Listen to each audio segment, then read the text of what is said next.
ஏமா ஏய், வீடு பூரா ஓ முடிதான் கிடக்கு, என்னம்மா அது அப்படின்னு உங்க வீட்டுல யாராவது கூவுனாங்கன்னா டென்ஷன் ஆயிடாதீங்க. உதிர்ற முடியெல்லாம் உங்க முடி மட்டும் இல்ல, கூரங்க முடியும் இருக்கலாம்.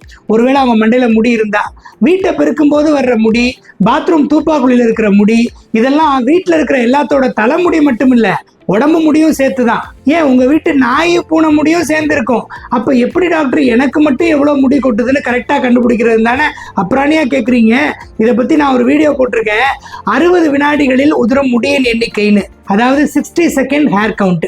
அதை பார்த்து கண்டுபிடிக்கலாம் கரெக்டா. அதை வச்சு நார்மலா கொட்டுற அளவு தானா இல்ல அப்நார்மலா கொட்டுதா அப்படின்னு பார்த்து அதுக்கு என்ன காரணம்னு கண்டுபிடிச்சு அதை கரெக்ட் பண்ணலாம். என்னம்மா செய்வீங்களா? ஏமா ஏய், என்னடா அன்பா பேசிட்டு இருந்த நம்ம டாக்டர் ஏமா ஏங்களா மிரட்ட ஆரம்பிச்சாருன்னு தானே யோசிக்கிறீங்க. மிகச்சிறந்த நடிகர், மிகச்சிறந்த மனிதர் மாரிமுத்து சாரோட இயல்பான நடிப்புல இன்ஸ்பயர் ஆகி அவருக்கு அஞ்சலியா இந்த வீடியோ. நன்றிகள் மாரிமுத்து சார், இன்னும் எங்களோட வாழ்ந்துட்டு தான் இருக்கீங்க.